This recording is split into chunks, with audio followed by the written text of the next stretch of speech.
Dobro večer, poštovani gledalci. Ovo je Dnevnik RTS-a. Moje ime je Milica Nedić. Ovo su vesti dana. U dva lančana sudara na autoputu kod Jagodine stradalo 7, povređeno 27 ljudi. Kao kad će jedan put ušao neki oblak, kao u testu. Mene su jedno izvukli, mene su vatrogasci izvlačili. Sekli su kamionete. Uz zahvalnost Kazahstanu na čvrstom stavu po pitanju Kosova, predsjednik Vučić sa kolegom Nazarbajevim razgovarao o unapređenju ekonomske saradnje. Molit ću ja večeras Nursultana Nazarbajeva još jedan put za Petrohemiju našu. Ne koristimo baš u punoj meri svoje potencijale i da to treba povećati. U rezoluciji Evropskog parlamenta prvi put se pominje korekcija granice između Srbije i Kosova. Fiskalni savjet procenjuje rast ekonomije ove godine 4,4%. Dogodine smanjiti poreze, a povećati ulaganja. Violinista Nigel Kennedy stiga u Beograd, sutra otvara zlatni 50. Bemus. Nažalost, na početku dnevnika beležimo da je na autoputu između Jagodine i Paraćina u 2 odvojena udesa stradalo 7 osoba, a 27 povređeno. Saobraćaj je bio obustavljen satima dok su se uklanjali ostaci 34 automobila i kamiona koji su učestvovali u sudarima. Uzrok nesreće velika magla i verovatno neprilagođena brzina. Gotovo istovremeno na potezu od 300 metara, 2 lančana sudara u oba smjera autoputa kod Mijatovca. Gusta magla je zaustavila 18 kamiona i 16 automobila jedne preko drugih. Epilog 7 stradalih i 27 povređenih. Pa izgledalo je kao kad će jedan put ušao neki oblak, kao u testu, od jedan put. I kad smo vidjeli, on je već bio na auto koji smo dali, on je već bio na 3-4 metra. Jednostavno nije mogao da reaguje uopšte. 4-5 metra sam vidio kamion stoji. Nisam mogao, samo sam stisnuo kočnicu, nema reagovanja ni levo ni desno. Mene su jedno izvukli, mene su vatrogasci izvlačili. Sekli su kamionete. Najviše pacijenata smešteno je u Ćuprijsku bolnicu. Zbrinuto je ukupno 11, od toga je 3 vraćeno u kući posle primarnog zbrinjavanja. Kod svih pacijenata koji su ovde zbrinuti se radi o teškim telesnim povredama. Najteže povređeni prevezeni su u Niš. Ostali se oporavljaju u Paraćinu i Jagodini. U službu urgentne medicine je primljeno ukupno 6 pacijenata i ono što mogu da vam kažem, da nemamo vitalno ugrožene pacijente. Uloga koju su imale ekipe hitne pomoći bila možda presudna, da pokazalo se još jednom da saobraćajni traumatizam zahteva dobro obučene ekipe. A bezbedna vožnja od vozača zahteva da poštuju propise. Pa za nas je brzina manja, to jest ona koja je trebala da bude. Ljudi voze jedni drugima bukvalno u gepeku. Pri brzinama od 120 km na čas na odstojanju od 5 do 6 metara, a bezbedno odstojanje jeste najmanje 60 metara. Molim vozače, nemojte to raditi. Držite bezbedno odstojanje od vozila ispred vas, naročito u uslovima smanjene vidljivosti. A od države se očekuje da uz video nadzor i sistem upozoravanja i obaveštavanja poveća bezbednost u saobraćaju. To bi koristilo i onima koji zbog nesreće nisu mogli da nastave dalje. Tražeći alternativne pravce, blokirali su put kojim su i povređeni prevoženi do bolnica. A u nastavku, razvoj saradnje, trgovina bez carine i investicije bile su glavne teme u kojima su u glavnom gradu Kazahstana sa domaćinima razgovarali predsjednik Srbije Aleksandar Vučić, ministri i privrednici. Vučić je pozvao Nazarbajeva da poseti Srbiju i predložio da Kazahstan u Srbiji otvori trgovinsko predstavništvo. Potpisano je i više međuvladinih sporazuma. Posetu Astani prati Vesna Damjanić. Vesna, koje su ključne poruke prvog dana posete? Odlična politička saradnja dve zemlje, međutim nedovoljno iskorišćeni ekonomski potencijali i šanse koje su do sada Srbija i Kazahstan imale. To su danas poručila dvojica predsjednika Srbije i Kazahstana. Ovo je bio njihov 4. susret za 3 godine, od toga su se 3 puta susreli ovde u Astani. Međutim, da se nešto menja na bolje moglo se već vidjeti po broju srpske delegacije koja je stigla u glavni grad Kazahstana, 6 ministara, 2 gradonačelnika Beograda i Novog Sada i 50 privrednika iz Srbije. Oni su razgovarali sa svojim kolegama i evo kako je to izgledalo prvog dana posete Kazahstanu. Grad u srcu Azije, Astana, 3800 km od Beograda, pre 18 godina skoro uopšte nije ni postojao. Viziju ovog modernog i neobičnog grada imao je upravo predsjednik Nursultan Nazarbajev. On je bio i domaćin srpskom predsjedniku koji je dočekan uz najviše državne počasti.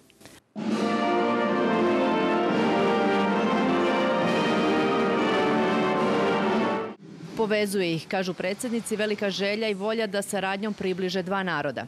Uzajamno poštovanje i prijateljstvo pokazali su i razmenom ordenja najviših odličija obe zemlje.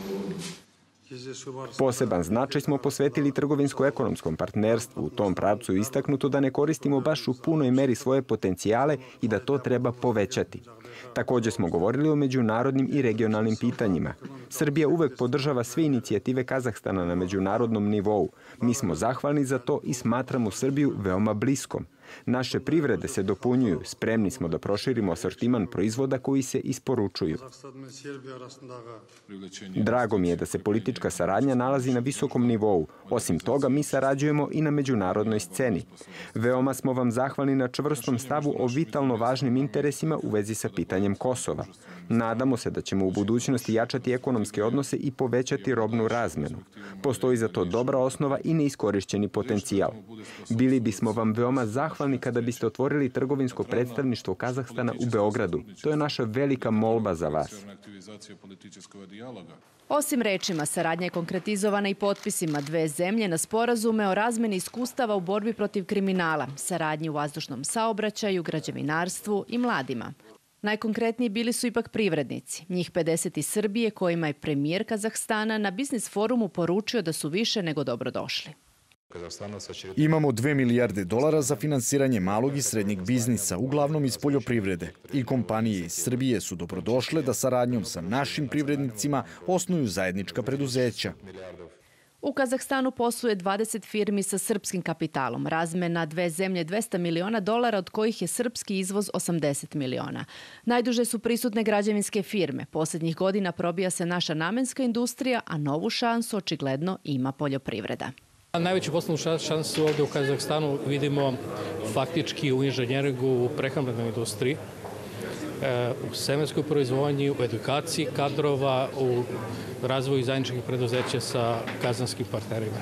Verovatno će doći vezano za veću i snažniju saradnju na projektima visokogradnje, na tržnim centrima i verovatno u rudarskom kompleksu. Kazahstan dnevno proizvodi 1.800.000 tona nafte, godišnje 50 milijardi kubnih metara gasa. Sve su to argumenti zbog čega je i Petrohemija tema razgovora dvojice predsjednika. Molili smo i molit ću ja večeras Nursultana Nazarbajeva još jedan put za Petrohemiju našu, jer mi danas još možemo, imamo velike rezerve u Petrohemiji u novcu, ali ako nafta nastavi da skače, onda je to za nas potpuno nemoguće. To je za nas nemoguća misija. Šta da radimo ako nafta dođe na $100 po barelu? Mi to ne možemo da izdržimo. To je prosto za nas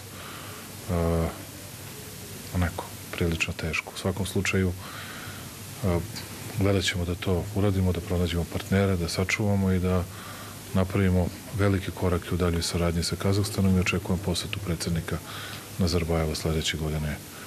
A u sljedećoj godini razgovarat će se i o pitanju koje je i danas pokrenuto, promjeni sporazuma sa Evroazijskom zajednicom, čija je članica i Kazahstan, a kako bi Srbija mogla da izvozi više proizvoda bez carine, uključujući i Fiat automobile.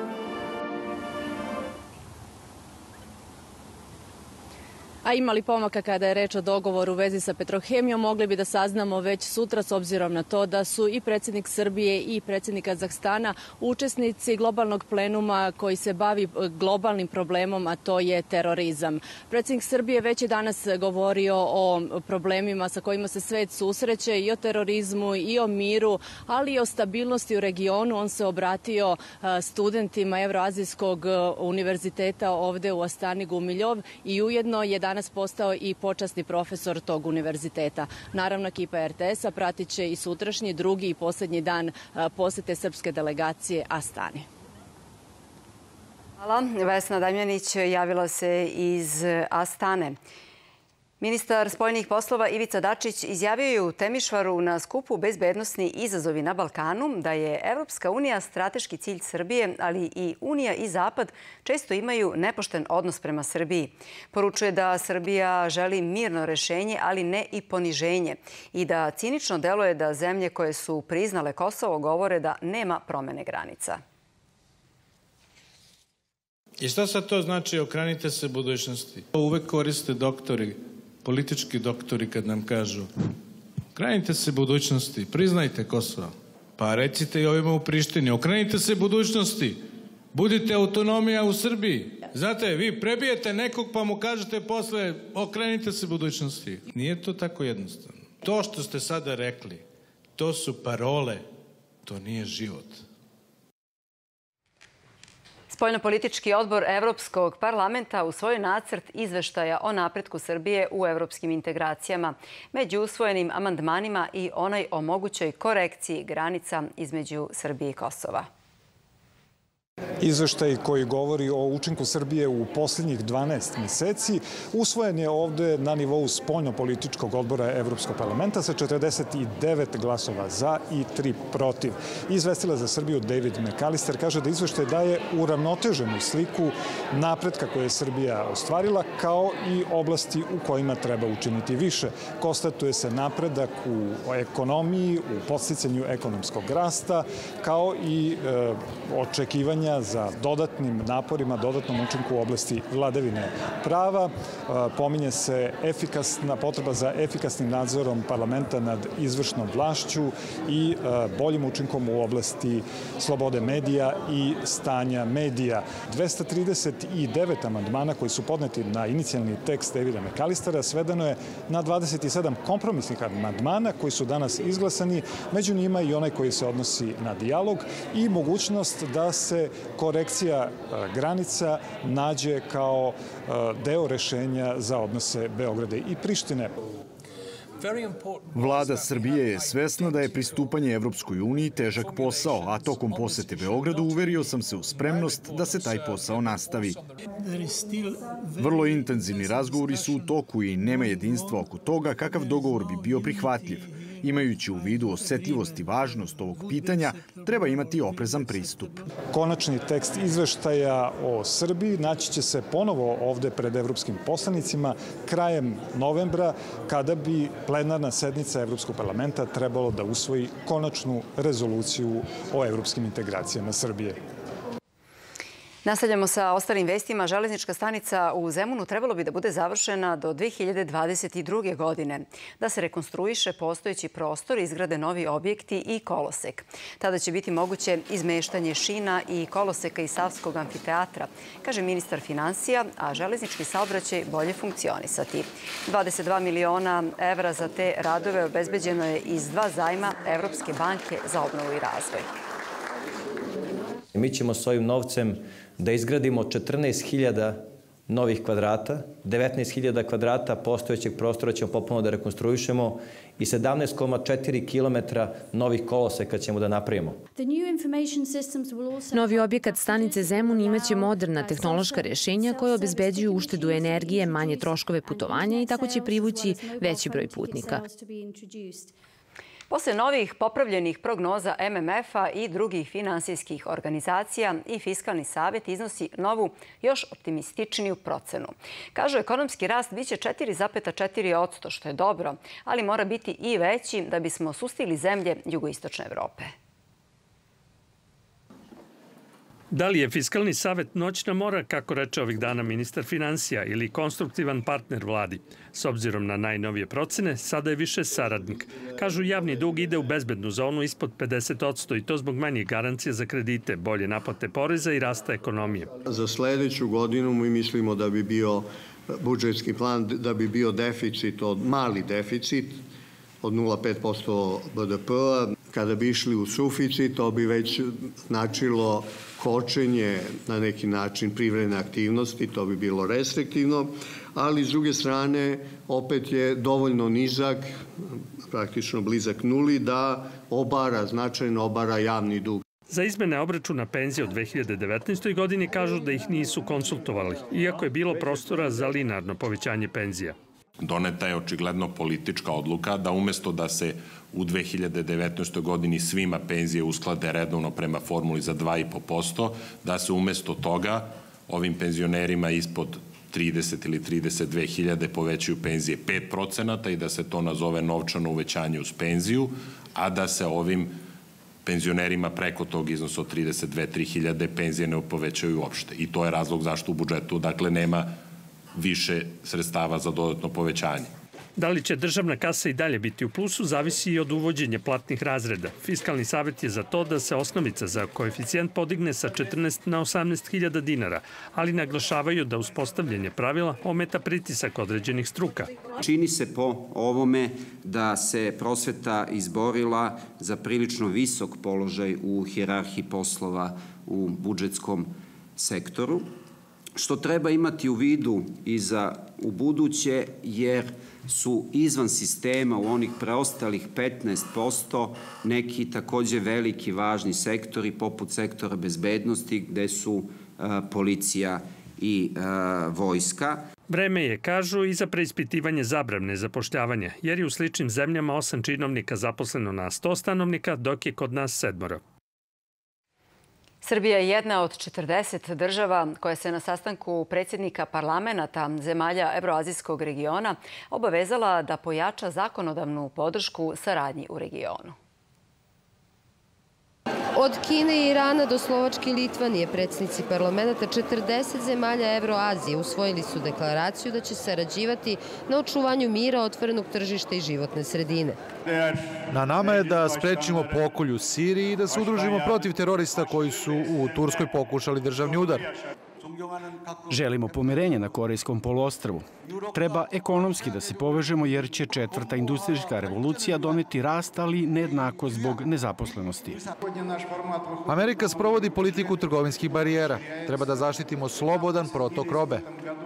Srbija je osjetila posljedice politike sile i zato je za poštovanje međunarodnog prava. Da nastavimo da radimo na sveobuhvatnom unapređenju prijateljskih odnosa i saradnje sa zemljama Evroazijskog regiona, posebno u domenu održivog razvoja i odgovore na globalne izazove.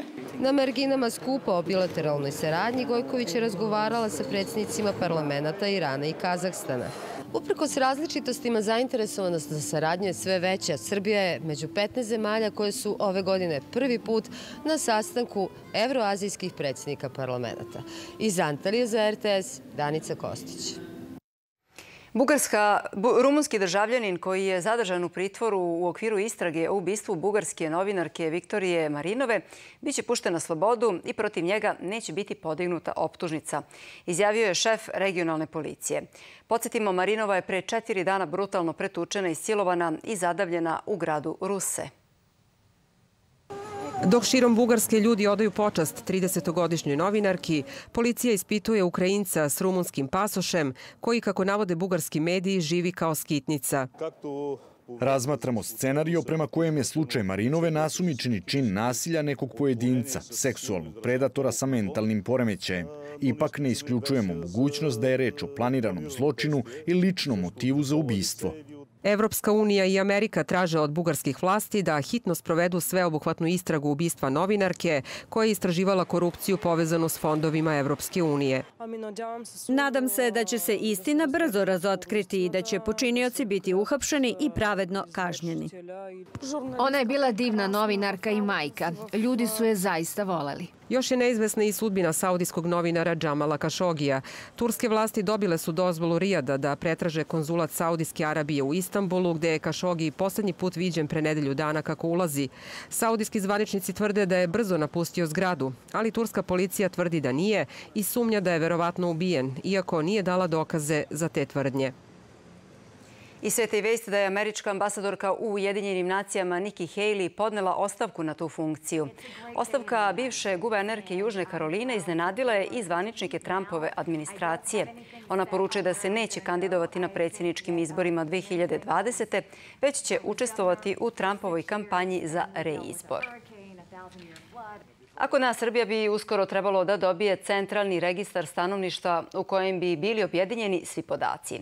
Mogli bi da im pristupe ovlašćeni službenici, a mi samo da proverimo svoje lične podatke. Zakon o registru je na javnoj raspravi, a njegovo uspostavljanje je preduslov za digitalizaciju uprave i kraj čekanjima na šalterima. hladno i standard ili hladno i digitalno.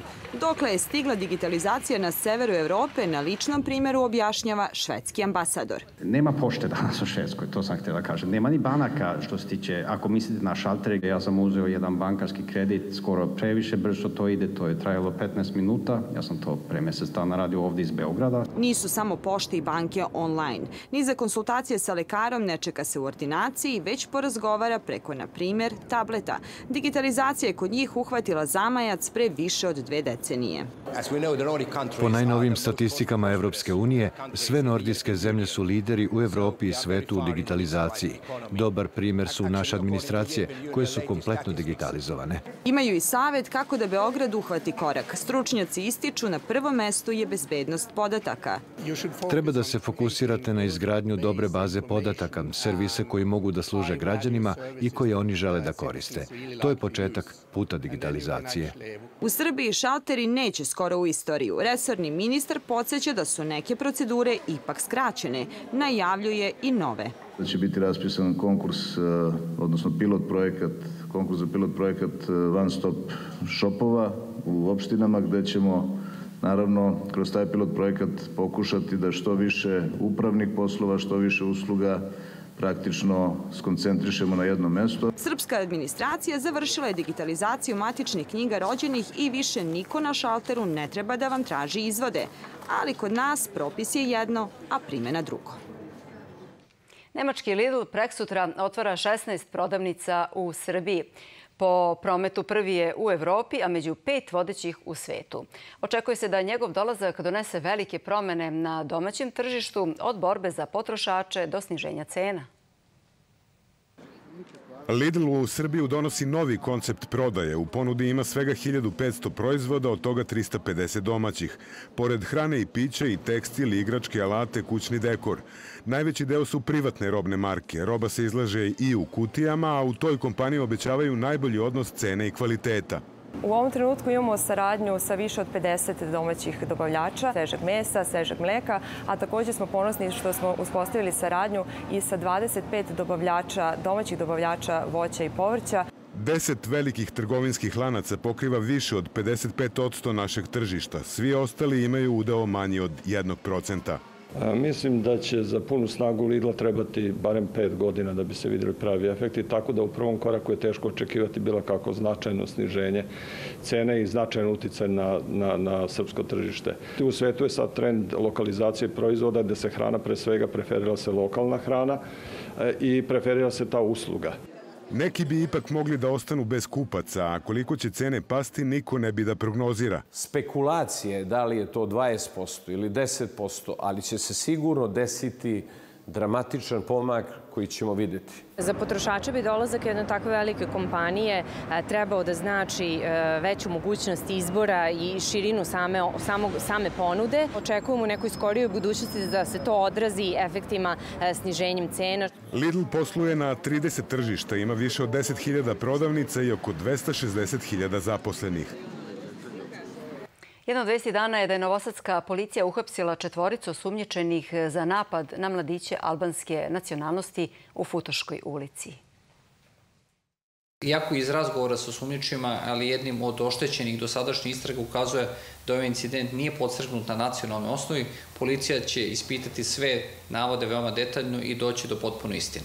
Srbija neće biti zemlja u kojoj se bilo ko, bez obzira na nacionalnu, versku ili drugu pripadnost, osjeća ugroženim, niti će biti zemlja u kojoj će divljački napadi proći nekažnjeno. Kao u priči, u porti crkve u centru Čajetine jutros je pronađena beba, dečak od 3 kilograma. Dobro je. Još samo da i život bude dobar prema njemu, bar bolji nego na početku. Muško novorođenče najpre je zbrinuto u Čajetinskom domu zdravlja, a potom prebačeno na odeljenje neonatologije u Užičkoj bolnici. Bebu je, kako saznajemo, rano jutros pronašla žena koja je, šetajući psa, prolazila pokraj crkve. Ona je pozvala najbliže, parohijskog sveštenika, a potom i lekare. Beba je vakcinisana protiv hepatitisa, dobila je vitamin K koji se redovno dobija. Znači, standardna procedura za sve novorođene bebe i zaštićena je protiv tetanusa jer je beba rođena van porodilišta najvjerovatnije. Mi smo sa naše strane preduzeli one mere pokrenemo odgovarajući postupak, ali će naše aktivnosti zavisiti od drugih, od onog zvaničnog izveštaja koje ćemo dobiti. Do okončanja istrage beba će biti zbrinuta u Užičkoj bolnici. Na današnji dan pre 27 godina, dok su izveštavali sa ratišta u Hrvatskoj, ubijena su 4 naših kolega iz šabačkog dopisništva. Zoran Amidžić, Bora Petrović, Dejan Milićević i Sretan Ilić. Danas su im novinari svih šabačkih redakcija otkrili spomenik. Ne možemo vratiti vreme i događaje, ali možemo uticati da se kolege, koje su ostavile trajni pečat u gradu, nikada ne zaborave. Poručeno iz medijskog kvarta sećanja. Potvrda samo da čitava ta priča nije zaboravljena i da oni sve ovo vreme i žive i dalje među svim ljudima ovde i kolegama. Spomenik je Šapcu poklonio investitor Pavlovića mosta kao sećanje na ekipu koja je prva izveštavala o povezivanju Mačve i Semberije. I uvijek sam mislio da nešto učinim za tog čovjeka, jer on je bio prvi koji je rekao da hoću da gradi most preko Drine. I to mi je ostalo u sećanju i onda sam razmišljao šta da uradimo. Na kraju smo donijeli odluku da napravimo jednu bistu ovako za njih 4. 9. oktobra 1991. godine plakao je ceo Šabac. Na putu između Petrinje i Gline na Baniji na službeni automobil u kojem se nalazila novinarska ekipa ispaljeno je više od 300 metaka. Za svaki dug kaže se da ima nekakvo ograničenje, a ovaj naš Amidži, Boru, Dejanu i Sretanu je nemerljiv. Stoga ovo nije dug. Ovo je želja svih nas novinara u šabačkim medijima da ostane trag na one koji su bili uzor profesije. Ni posle 27 godina za zločin niko nije odgovarao. Porodice, kolege i prijatelji i dalje čekaju istinu i odgovore. Nastupom u Sava centru britanskog violiniste Nigela Kennedyja sutra se svečano otvaraju 50. beogradske muzičke svečanosti BEMUS. Na aerodromu je Nikoleta Dojčinović, gde je organizovana konferencija za novinare. Nikoleta, da li je Nigel Kennedy stigao u Beograd? Dakle, u toku je konferencija za novinare ovde na aerodromu i naši kolege i učesnici konferencije su nam dozvolili sam Nigel da prekinemo konferenciju za novinare. Hello, Nigel. Hello. Please stand up. Welcome. We are happy to see you again in Belgrade. Drago nam je da ste ponovo došli u Beograd. Ovo je više što spremate jedan show nego koncert. Ja bih radije išao na show ako već moram da platim da bih prisustvovao. Više bih voleo da budem na nekoj velikoj zabavi, poput onoga što je Prince nekada radio ili ostali umetnici, ali muzika je meditativna stvar i doživljaju upravo ono što meni je važno. Neki kažu da je sranje, neki kažu da je dobro. Ja to moram da kažem. Na izvestan način to jeste koncert, jer ljudi sede na mojim koncertima, a ja sviram za svoje srpske prijatelje u Beogradu. Verovao sam uzbuđen zbog toga. Niste prvi put ovde u Beogradu. Kako se sećate vaših prethodnih nastupa u Beogradu? Svaki ima svoje mesto. Prvi put kad sam došao, pogodilo mi je koliko je fenomenalan orkestar, svi ti mladi ljudi koji su inspirisano svirali, inspirisanu muziku. A drugi put kad sam došao posle istrage zločina od strane Ujedinjenih nacija, bilo je vrlo emotivno. Bilo je gotovo nemoguće svirati jer je bilo toliko emocija u vazduhu. A posle sam se ponovo povezao sa tim divnim ljudima. Hvala vam na vašem vremenu i vidimo se sutra. Thank you very much. Dakle, Nigel Kennedy sutra u Sava centru počinje 50. BEMUS koji traje od 10. do 20. I još da podsjetimo, Nigel Kennedy koji na koncertu sutra ima od Baha do Gershwina. Inače, strastveni navijač Aston Ville, voli džez i ima uticaja dosta Hendrixa, a vidjet ćemo i kako Poljska u kojoj sada živi, odnosno njegova žena s kojom živi u Poljskoj, utiče na njegovo stvaralaštvo. Milice?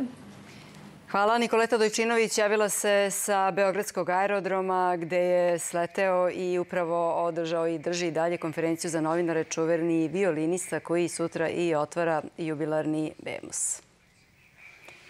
Snimanje miniserije Delirium Tremens pisca i reditelja Gorana Markovića u produkciji RTS-a privodi se kraju. Kroz 4 epizode junak Dagi, po zanimanju glumac, igrajući terapijske uloge u psihodrami, pronalazi sebe. U više navrata Goran Marković bavio se glumom kao temom u pozorištu i na filmu. Male tajne, govorna mana, turneja. Ovoga puta pogled na fenomen glume je iz sasvim drugog ugla. Gluma kao bolest, bolest zavisnosti. Može se reći da smo mi u jednom deliričnom stanju, stalnom, permanentnom i da se to ne odnosi samo na alkoholičare, nego uopšte na stanje svesti. O tome je, između ostalog, ova serija, o jednom delirijumu u kome živi glavni junak i njegova okolina i iz koga se treba iskobeljati, treba ga izlečiti. Psihodrama je metod lečenja u grupnoj terapiji. Anita Mančić tumači lik terapeutkinje Lize. Naučila sam dosta toga o psihodrami i tu se dobro snalazim, a teškoće u toliko što prosto nije baš pravi glumački posao. Mi svi želimo negde da pokažemo deo duše, ona naprotiv, suprotno od toga, služi da bi drugi pokazali deo svoje duše, ona kao da ne postoji. Snimanje je planirano do kraja oktobra.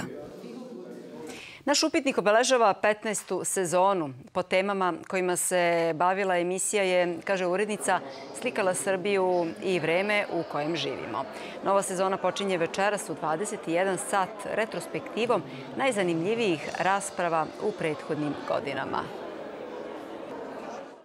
U ovoj 15. sezoni svakako ćemo pokušati da pomerimo granice javnog dijaloga u Srbiji.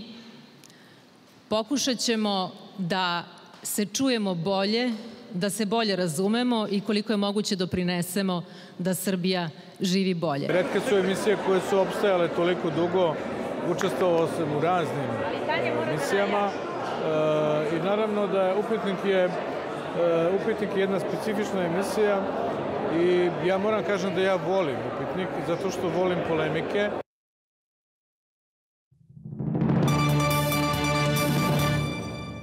Novak, za početak i Radoslave, da li će startom uspešnim u Šangaju krenuti uspešno i ka prvom mestu ponovo? Mi se nadamo. Dakle, Novak Đoković u drugom kolu teniskog turnira u Šangaju pobedio je Francuza Jeremija Šardija sa 2:0 u setovima. Naš tenisar dobio je prvi set rezultatom 7:5 u nastavku sa 6:3. U nastavku vodila se izjednačena borba do samog finiša. Na kraju je bilo 7:5 za našeg tenisera. Novak je od 12 mečeva protiv Šardija postigao isto toliko pobjeda i to bez izgubljenog seta. U trećem kolu igraće protiv pobednika duela Čekinato Chong. Jutro se igrao i Filip Krajinović, izgubio od Britanca Kajla Edmunda sa 2:0. Po setovima 7:5, 6:3. Košarkaši Partizana u 20 sati počeli su meč drugog kola u Evrokupu protiv ruskog Zenita. Fudbalska reprezentacija Srbije sutra putuje za Podgoricu, gde utakmicom sa Crnom Gorom u četvrtak nastavlja takmičenje u Ligi nacija. Posle još jednog treninga u utorak, reprezentativci Srbije dobili su slobodno popodne, a kamp nacionalnog tima napuštaju u sredu ujutro, kada kreću na put u Podgoricu i potom u Bukurešt. Imamo kvalitet da osvojimo 6 bodova i samo mislimo prvo na Crnu Goru i poslije ćemo da vidimo kad se završi Rumunija, podvućemo crtu, napraviti analizu, ali maksimalno se spremamo da ostvarimo 2 pobjede. Prvo mesto u grupi garantuje ostanak u konkurenciji za plasman na evropsko prvenstvo. Srbija i Crna Gora imaju trenutno 4 boda, Rumunija 2, Litvanija je bez bodova. Meč u Podgorici je u četvrtak, a u Bukureštu u nedelju.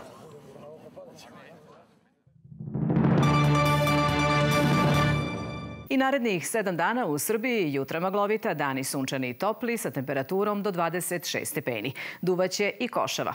Sutra jutarnja temperatura od 2 do 12, najviša dnevna od 22 do 26 stepeni.